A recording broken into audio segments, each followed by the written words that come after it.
하나님의 말씀을 같이 보도록 하겠습니다. 신약성경 마태복음 28장 18절에서 20절의 말씀입니다.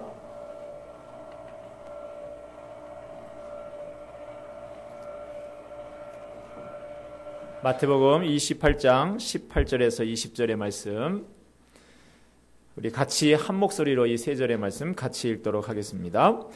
예수께서 나와 말씀하여 이르시되 하늘과 땅의 모든 권세를 내게 주셨으니 그러므로 너희는 가서 모든 민족을 제자로 삼아 아버지와 아들과 성령의 이름으로 세례를 베풀고 내가 너희에게 분부한 모든 것을 가르쳐 지키게 하라. 볼지어다 내가 세상 끝날까지 너희와 항상 함께 있으리라 하시니라. 아멘. 몇 년 전에 새해가 되면서 신문사에서 우리나라 각계 각층을 대표하는 그 인사들에게 유언장을 써서 좀 공개해 주십시오라고 부탁을 한 적이 있습니다. 그 중에 한 10명 정도가 응답을 해서 유언장이 공개가 된 적이 있습니다. 그 중에 어느 한 분의 유언장이 기억이 나는데요. 자식들아, 나는 유산을 단 한 푼도 남기지 않겠다. 그리고 남을 위해서 사는 것이 의무다. 라고 하는 그런 내용이었습니다. 재산보다 더 중요한 가치를 자녀들에게 남기고자 하는 진지한 마음이 기억이 납니다. 오늘 우리가 대하고 있는 이 본문 마태복음 28장의 이 말씀도 예수님의 유언장과 같은 그런 말씀입니다. 평소에 우리가 아는 사람들을 생각해봐도 실없는 소리를 잘하는, 좀 우스갯소리를 잘 하시는 분들도 이것이 인생의 마지막 순간이다 라는 그 순간, 인생의 마지막 순간이 오면 누구나 진지해지기 마련입니다. 코미디언들도 마지막 순간에는 그렇게 진지하다 그러죠. 하물며 예수님의 마지막 말씀이 오늘 이 말씀인데, 예수님의 말씀이라고 하면 얼마나 더 간절하고 의미심장한 것이 되겠습니까? 오늘 이 말씀의 핵심은 온 세상에 나아가서 내 제자를 만들어내라 라고 하는 것입니다. 부활하신 예수님에게 나온 그 11명의 제자들을 두고 승천하시면서 마지막 부탁으로 이 세상 모든 족속에게 나아가서 내 제자를 삼아라 라고 말씀하시는 것입니다. 지금 예수님이 말씀하시는 대상은 이제 가룟 유다가 빠졌으니까 불과 11명밖에 안 되는 제자들입니다. 그러나 예수님께서는 그들 안에서 주님이 원하시는 그 세상의 변화를 기대하고 계셨습니다. 예수님 안에서 변화돼서 예수님이 말씀하신 그 가치를 붙들고 사는 제자들이 또 다른 제자들을 만들어낸다면 이 세상은 반드시 변화될 수 있다고 예수님은 그렇게 보셨고, 그것이 예수님의 비전이었습니다. 오늘 본문 19절 20절에서는 서술어가 4개가 나옵니다. 어떤 단어가 나옵니까? 가서 제자로 삼아 세례를 베풀고 가르쳐 지키게 하라. 이 4가지의 동사가 나옵니다. 그런데 헬라어 원문에 보면 그 중에서 동사는 딱 하나밖에 없습니다. 제자를 삼아라 라고 하는 이 말이고요. 이것이 주 동사입니다. 나머지 3가지의 단어들은 분사로 되어져 있는데 제자를 만들기 위한, 제자 삼기 위한 방법들을 이야기해 주고 있습니다. 무슨 말이냐? 제자로 삼아라. 어떻게? 가서 제자를 삼아라. 세례를 주어서 제자를 삼아라. 가르쳐 지키게 하여 제자 삼아라. 바로 이것입니다. 오늘 이 말씀을 가르쳐서 선교학자들은 말하기를 주님의 지상명령이다. 그렇게 말씀을 합니다. 저는 오늘의 이 말씀을 통해서 우리 성도교회의 존재 이유와 비전을 확인하고자 합니다. 예전에 서울 시내 중심가, 서울 시내 가장 노른자위 땅에 교회가 있어요. 그 오래된 큰 교회 이야기를 좀 들은 적이 있습니다. 한때는 내노라 하는 교세를 가졌던 교회입니다. 그런데 그 교회가 자꾸만 변화에 뒤처지고 젊은이들에게 시대적인 그런 사명, 비전을 제시하지 못하다 보니까 자꾸만 교회가 힘을 잃고 노쇠하고 교인도 줄어서 한 500명 정도나 간신히 남은 정도의 교회가 되었다고 합니다. 그런데 그 땅이 서울 시내 가장 노른자위 땅에 있다 보니까 땅도 꽤 넓어요. 교회 땅값만 약 500억 정도 된다고 합니다. 그 교회에 어떤 분이 이런 이야기를 했다 그래요. 우리 교회가 한국 교회에 기여할 수 있는 마지막 사명이 있다. 우리 교회 땅 500억짜리 팔아서 500명한테 1억 원씩 다 나눠주고 개척교회 500개 교회에 다 가면 한국교회 500개 개척교회가 살아난다. 여러분, 다소 좀 극단적인 그런 표현이긴 합니다만은 교회가 사명을 감당하지 못하고 그저 자기 자신의 모습을 지탱하고 유지하는 데만 급급한 모습을 가고 있는 것에 대해서 안타까워하는 그 심정이 담겨져 있는 말이다라는 생각이 들었습니다. 여러분, 우리도 심각하게 질문해 봐야 됩니다. 이렇게 곳곳에 교회가 많이 있는데 그런데도 우리 교회가 존재해야 될 이유가 있습니까? 있다면 그 이유가 무엇입니까? 그 질문을 던질 때 비교해볼 잣대로 삼아야 할 말씀이 오늘 말씀인 것입니다. 주님은 우리 교회를 향해서 간절하고 진지하게 부탁하고 계십니다. 온 세상에 나아가서 내 제자를 만들어내라. 이것이 교회를 향한 주님의 마지막 명령입니다. 교회가 존재해야 될 분명한 이유가 되는 것입니다. 내 모든 것을 주님께 전적으로 위탁하고 세상 속에서 주님의 증인으로 섬기는 종으로 살아가는 예수님의 참 제자를 만드는 것, 이것이 우리 교회가 존재해야 될 이유이고 품어야 할 비전인 것입니다. 우리 교회를 통해서 영적인 잠에 빠진 영혼들이 깨어나야 합니다. 참 예수의 제자들을 일으켜서 이 병든 세상을 치유하고 지역과 민족과 세계를 변화시켜야 됩니다. 그러기 위해서 우리가 할 일이 무엇일까요? 오늘 본문의 가르침을 한 가지씩 되새기면서 묵상해 보고자 합니다. 첫 번째로 주님께서 우리에게 명령하시는 첫 번째 명령은 이것입니다. 가라. 여러분, 모든 일에 다 순서가 있죠. 별을 따려고 하면 하늘을 봐야 별을 딸 수가 있습니다. 처녀 총각도 먼저 만나야 전기도 통하고 결혼도 하고 그렇습니다. 교회의 존재 이유가 예수님의 제자를 만드는 것이라고 했습니다.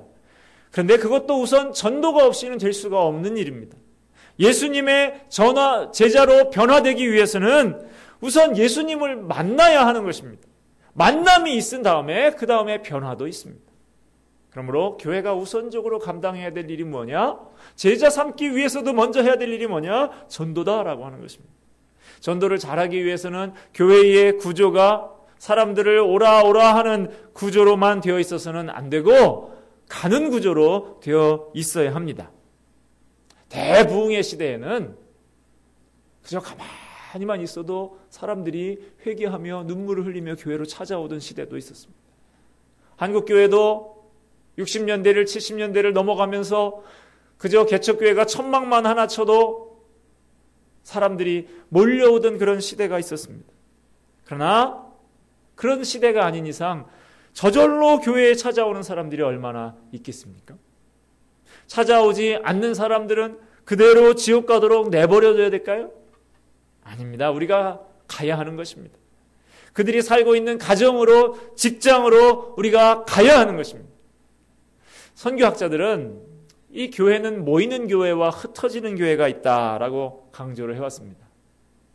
그런데 솔직하게 말해서 한국 교회는 지금까지 모이는 교회만을 강조해 왔습니다.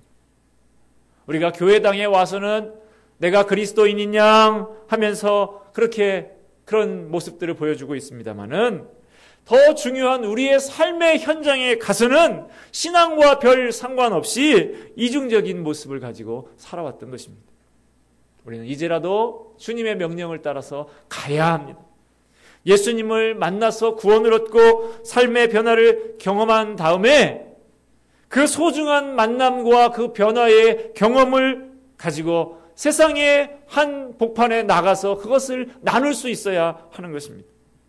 썬데이 크리스찬, 주일만 나와서 주일에만 교인인 척하는 그런 그리스도인이 아니라 에브리데이 크리스찬, 날마다 삶의 현장 가운데서 삶으로 예배하고 복음을 증거하는 그런 그리스도인으로 살아야 하는 것입니다. 우리의 가정과 우리의 직장을 교회로, 하나님의 나라로 만들어 가야 하는 것이죠. 교회 오래 다닌 사람들은 믿지 않는 사람들이 교회의 문턱을 넘는다라고 하는 것이 이게 얼마나 힘든 일인지 잘 모릅니다. 얼마나 부담스럽고 어려운지 몰라요. 우리는 어느덧 교회에 익숙해져 있습니다. 오히려 주일날 교회에 가지 않으면 그것이 더 불편하고 이상할 지경입니다. 그러나 그렇지 않은 사람들이 많이 있다는 것을 우리는 이해해야 됩니다. 여러분, 절간에 가보셨습니까? 절간에 산에 가다가 등산 가다가 한번 이렇게 구경은 하셨는지 몰라도 막상 여러분 그 대웅전 그 안에 이렇게 막 들어가 보신 적이 별로 없을 거예요. 우리들이 절간을 문턱을 넘는 것에서 그렇게 좀 거부감을 느끼고 어려움을 느끼듯이 심지어는 여러분 천주교 성당 안에 이렇게 들어가기가 쉬운 일이 아니지 않습니까? 믿지 않는 사람들이 교회의 문턱을 넘는 것, 그것보다도 더 어려운 일일 수 있다라고 하는 것이죠. 우리 이웃들이 자연스럽게 믿음의 공동체 안에 발을 들여놓을 수 있도록, 쉽게 복음을 들을 수 있도록 우리가 만들어야 하는 것입니다. 이것이 우리 교회가 이번에 구역 조직을, 기존의 구역 조직을 사랑방 조직으로 바꾸어서 출범하는 중요한 이유 중에 하나가 바로 이 가는 것의 목적이 있습니다. 이 사랑방은 교회가 오기에 부담스럽고 어려운 사람에게 다가가는 도구가 되는 것입니다. 교회에 초청하는 것보다는 이웃집에 초청하는 것이 더 쉽습니다. 목사를 만나는 것보다는 집사 만나는 것이 그래도 사람들이 만만해하고 쉬워합니다. 예배 드리는 것보다 그냥 사랑방 모임에 우리 모여서 좀 식사 한번 하는데 같이 와라 하는 것이 더 편하고 쉽습니다. 여러분, 이제 사랑방을 시작을 하게 되는데 다 좀 세상 속으로 우리끼리만 모여서 예배 드립시다 이렇게 하지 마시고 세상 사람들, 내 주변에 있는 이웃들, 동료들 좀 모임에 같이 참여하게 하셔서 예수님을 소개하고 믿음 안에 산다는 것이 어떤 것인지 그 즐거움과 기쁨과 그 보람과 가치를 좀 나누고 소개할 수 있는 자연스러운 모임이 되시기를 바랍니다. 주님께서 우리에게 명령하시는 두 번째가 있습니다. 두 번째는 무엇입니까? 세례를 베풀어라. 우리는 흔히 이 세례는 목회자만의 고유한 영역이라고 생각을 해왔습니다. 그러나 오늘 이 본문의 말씀을 보면 가라라고 하는 것은 누구에게 주신 명령입니까? 목사에게만 주신 명령이 아니잖아요.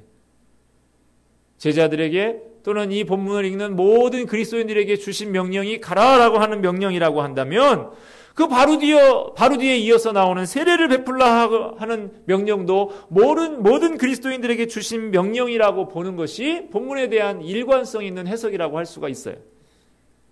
본문을 해석하는데 너희 모든 그리스도인들은 가서 복음을 전하고 목사는 세례를 줘라. 이렇게 해석한다면 그게 좀 이상한 해석이 아니냐라는 것이죠.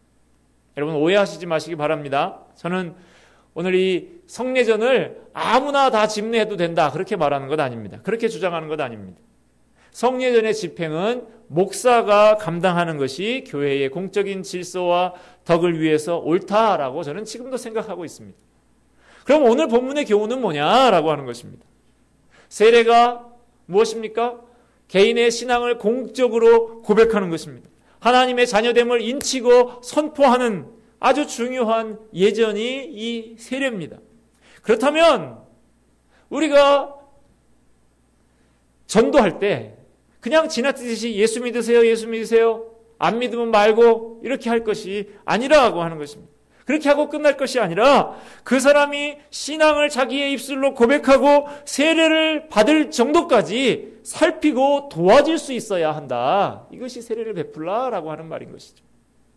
여러분 지난 가을 우리 교회에서 거행된 세례식에 같이 참여하고 여러분이 보시기도 하셨지만 세례 받는 분의 신앙을 양육하는 일에 도움을 준 그 순장님과 또 새가족 부원들이 꽃다발을 그 세례받는 사람에게 안겨주고 장로들이 나와서 악수하고 끌어안고 격려하고 또 온 교우들이 축하의 노래를 부르면서 그렇게 박수를 치면서 축복하는 그 장면, 여러분 얼마나 감동적입니까? 세례받는 사람이 막 감동해서 눈물 흘리는 거 여러분 보셨습니까? 내가 전도한 사람이, 우리가 기도하면서 영적인 도움을 준 그 사람이 많은 사람 앞에서 신앙을 고백하고 하나님의 자녀로 새롭게 인생을 결단하는, 새롭게 인생을 출발하는 그 모습을 보는 일, 그것보다 더 기쁘고 더 감격스러운 일이 어디에 있다라고 하는 말입니까? 제가 예전에 섬기던 교회에 안산에 사시는 권사님 한 분이 계셨어요. 이제 서울에서부터 안산까지 이제 제가 신방을 가요. 그분이 그 풍에, 뇌졸중에 걸리셔서 풍에 맞아서 그 지팡이를 짚고 쩔뚝쩔뚝 하시면서도 그 안산에서부터 전철 타고 갈아타고 막 이렇게 해서 교회에 오셨는데, 제가 이제 신방을 한번 안산으로 갔어요. 권사님 댁에 갔더니 그 이제 은퇴할 때가 이제 다 되셔서, 은퇴할 때 이제 그 제가 전에 섬기던 교회에서는 그 메달을 하나 드려요. 금메달을. 참 수고하셨다고 이렇게 하면서 이제 은퇴식에 메달을 하나 드리는데, 이분이 내가 그 이제 한계 뭐 있다고, 내가 이거 이제 늙었는데 이 메달, 금메달 갖고 있어서 뭐 하냐고, 이거 빨리 팔아서 교회 일하는데 쓰라고 그렇게 메달을 막 내놓으셔요. 그래서 이거 권사님 이거 교회에서 드린 건데 이걸 왜 그렇게 하냐, 그렇게 옥신각신을 좀 하고 있었는데, 이 권사님 그래, 나한테는 메달이 따로 있다고. 무슨 메달이 있냐 그랬더니, 나는 이런 메달 말고 하나님께서 내게 주신 귀한 메달이 있는데, 목사님 아무개 권사 아시지 않냐고 그래요. 그래서 알죠. 그 권사님이 교회의 가장 기둥 같은 일꾼이거든. 전체 순장의 장도 하고 얼마나 잘 교우들 섬기고 기도도 많이 하고 귀한 일꾼인데, 그래요. 그 권사님 잘 알죠. 그랬더니 그 권사님 하시는 말씀이, 그 아무개 내가 전도하지 않았냐고. 그 세상적인 사람이었다고. 어렸을 때 그냥 어린애한테 절절절절 매고 우리 집에 새 들어서 하던 애기 엄마였는데, 내가 저 강동구 길동에 있는 그 사람 내가 전도해서, 그래서 예수 처음 믿은 거라고. 내가 전도하고 내가 양육해서 세례받고 그러한 그 사람이 지금 나보다 더한 귀한 일꾼이 돼서 교회를 저렇게 섬기는 그것만 봐도 그게 내 금메달이라고. 내가 천국에 가면 나는 그래도 하나님께 할 말이 있어요. 나 누구누구 전도했잖아요. 내가 전도해서 하나님 앞에 나는 받을 면류관이 있어요. 이까짓 거나 금메달 괜찮아요. 이렇게 말씀하시는 것을 봤습니다. 여러분, 우리한테도 좀 이런 간증들이 많이 있으면 좋겠습니다. 우리 교회 안에 이런 간증이 풍성하기를 소망합니다. 감동적인 좀 세례식도 많이 더욱더 많아지게 되기를 주님 안에서 소원합니다. 우리의 큰 기쁨과 자랑이 무엇입니까? 내가 전도한 사람, 내가 나아가서 양육한 사람, 기도하며 돌보며 그렇게 품었던 그 영혼이 날마다 주님 안에서 성장해가는 모습 아닙니까? 그것보다 더 기쁜 긍지와 자랑이 무엇이냐라고 하는 것입니다. 오늘 우리를 향한 주님의 유언적인 명령이 이 세례를 베풀어라 하는 데서 끝나지 않습니다. 이제 세 번째로 무엇을 명령하고 계십니까? 가르쳐 지키게 하라라고 하십니다. 세례는 엄격하게 말하면 신앙 고백의 이제 시작에 불과합니다. 신병훈련 갓 마치고 자대에 배치받은 이등병, 어리버리한 그 이등병하고 같습니다. 군인은 군인인데 군인답지 않은 군인이 이등병이에요. 그 병사가 맡은 역할을 잘 감당하는 군인이 되려고 하면 한참 멀었습니다. 아직 많은 것들을 배우고 몸에 익도록 훈련을 해야 그 이등병이 이제 쓸만한 군인, 믿고 맡길 만한 그런 군인이 되는 것이죠. 우리 신자의 삶도 마찬가지다라고 하는 것입니다. 그리스도인다운 그리스도인이 되려고 하면 세례받은 것 가지고 되어지는 것이 아니고, 우리 주님께서 분부하신 모든 교훈을 가르치고 지키도록 해야 한다고 주님께서 말씀하고 계십니다. 가르쳐 지키게 하라. 이 말을 원어적인 의미로 보면 지킬 때까지 가르쳐라 라고 하는 의미입니다. 한번 가르쳐보고 아유 쟤는 안 되겠다 그냥 포기하고 마는 것이 아니라 그대로 지킬 때까지 다양한 방법으로 또 가르치고 또 가르치고 또 가르쳐서 지킬 때까지 가르쳐라 라고 하는 말씀입니다. 오늘 본문에서 말하는 가르침은 학문적인 학술적인 그런 가르침을 말하고 있지 않습니다.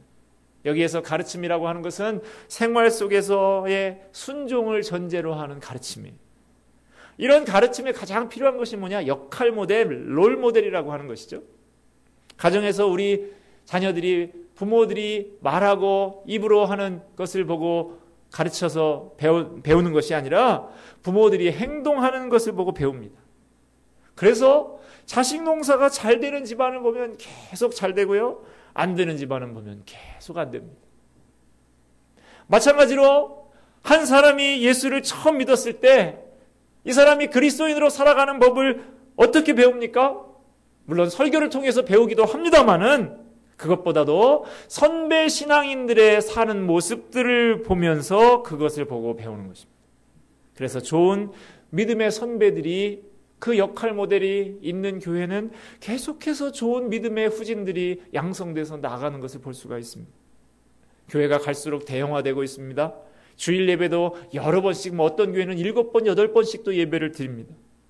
전체 교우들이 친밀한 교제 속에서 가족처럼 돌보면서 선한 영향력을 주고받는다는 것이 점점 어려워지는 현실이 되어져 가고 있습니다. 그래서 이 사랑방이라고 하는 삶을 나누는 소그룹이 필요한 것입니다. 여러분, 교회가 100명, 200명 될 때는 그래도 교인들이 대충 알고 누가 한 명만 빠져도 누가 오늘 안 보이네 이렇게 합니다만 여러분 1000명 돼보고 2000명 돼보고 10,000명이 돼보십시오. 예배를 일부 예배 참석하는 교인은 7부 예배 참석하는 교인 전혀 누군지도 모릅니다. 수첩에 올린들 그걸 어떻게 다 외울 수 있겠습니까? 그래서 교회가 점점 커가면 교제권이 점점 넓어질 것 같지만 그렇지가 않아요. 교회가 점점 커가면 오히려 극소수의 사람과만 교제하게 되기가 쉽습니다. 그래서 점점 교회가 커지면 커질수록 소그룹이라는 것이 중요하다라고 하는 것이죠. 삶을 나누는 소그룹, 이것이 꼭 필요한 것입니다. 현대인들에게 가장 가지고 있는 문제점이 뭡니까? 소외, 외로움, 이것이 현대인들입니다. 어디엔가 소속되어서 내 삶의 부분들, 내 속에 있는 것들을 다 꺼내놓을 공간이 반드시 필요하다라고 하는 것입니다. 한 5가정 정도 되는 내외의 그 구성원들이 모여서 공동체를 이룬 곳이라고 한다면 적어도 거기서는 한 사람 한 사람 돌보는 한 사람 한 사람에 대해서 역할 모범이 되는 것이 가능하지 않겠냐라고 하는 것입니다. 그것이 바로 예수님의 전략이었습니다. 예수님의 방법이었습니다. 예수님은 수많은 사람들을 목양한 것이 아니라 12명 그 제자들만 불러서 3년 이상의 긴 시간 동안 함께 먹고 자고 하면서 그들을 가르치는 것을 많은 군중들을 가르치는 것보다 더 중요하게 소중하게 생각하셨다라고 하는 것입니다. 그들에게 살면서 자연스럽게 전도하고 가르치는 것들을 보여주셨습니다. 제자들이 예수님의 삶의 모습을 보면서 하나님 나라가 어떤 것이구나, 하나님이 원하시는 것이 어떤 것이구나 하면서 쉽게 배울 수가 있었던 것입니다. 물론 예수님께서도 많은 무리를 대상으로 해서 전도도 하시고 가르치기도 하셨어요. 그러나 예수님의 사역의 핵심은 제자 훈련에 있었습니다. 그분에게 배운 한 명 한 명의 제자가 또 다른 제자를 낳는 그런 비전을 가지고 그 제자들을 키워나갈 때, 만들어 나갈 때 이 세상이 하나님의 나라로 바뀌어가게 될 것을 그렇게 바라보시고 계셨습니다. 예수님은 그것만이 이 세상의 유일한 소망이라고 그렇게 믿으신 것입니다. 그래서 예수님께서 마지막 유언으로 내 제자를 삼아라, 내 제자를 만들어라 그렇게 부탁하신 것입니다. 이것이 바로 우리 교회가 제자 훈련을 시작하고 삶을 함께 나누고 변화하는 소그룹 사랑방을 시작하는 이유인 것입니다. 우리 교회는 지난 36년간 하나님의 은혜 가운데 큰 어려움 없이 평안하고 가족적인 교회로 지내왔습니다. 그러나 저는 묻고 싶습니다. 우리 교회가 과연 36살이라는 나이에 걸맞는 영적인 성숙함과 책임감이 있습니까? 혹시 36살이 아니라 36개월짜리 어린아이 같은 응석과 투정이 여전히 남아있지는 않습니까?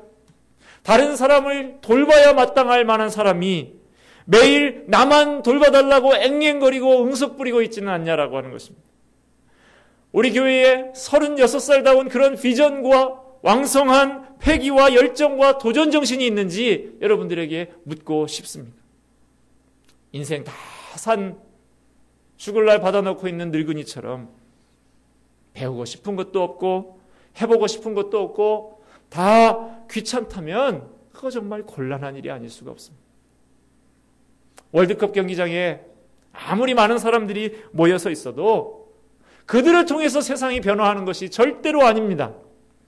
그들은 다 구경꾼에 불과한 것이고 그 경기만 끝나면 다 뿔뿔이 흩어질 모래알 같은 사람들이기 때문에 그렇습니다.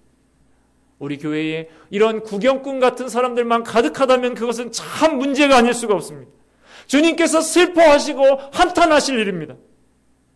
우리 주님 우리에게 간절히 부탁하고 계십니다.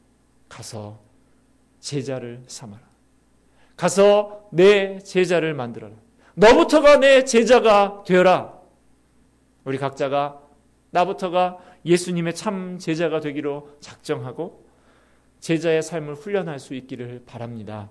우리 교회 모든 성도들이 한 분도 빠짐없이 사랑방과 제자훈을 훈련을 통해서 진솔한 삶을 나누고 변화되며 예수님의 참 제자로 훈련받는 자리로 나아갈 수 있기를 바랍니다. 그럴 때 비로소 우리가 이 땅을 치유하고 세상을 변화시킬 수 있는 교회가 될 수 있는 것입니다. 그 작은 노력이 세상을 변화시키는 대안이 되는 것을, 그것이 예수님의 비전인 것을 믿어야 할 줄로 압니다. 오늘 이 시간에 말씀을 마치면서 엘리사벳 노벨이라는 사람이 쓴 조금, 리틀이라고 하는 그런 시를 좀 읽어드리면서 마치려고 합니다. 설탕을 조금 가지고도 음식 맛이 달게 되네. 비누를 조금 가지고도 내 몸이 깨끗이 되네. 햇빛을 조금 가지고도 새싹이 자라나네. 조금 남은 몽당 연필로 책 한 권을 다 쓰네. 조금 남은 양초, 아무리 작더라도 불빛은 귀하지. 저와 여러분, 그 작은 설탕, 그 작은 비누 같은 존재들이 되기를 원합니다. 작은 햇빛, 작은 몽당 연필, 조금 남은 양초 같은 그런 귀한 존재가 되기를 원합니다. 그 작고 귀한 불빛, 이 땅을 치유하고 세상을 변화시키는 불빛이 되기를 주님의 이름으로 축원을 드립니다.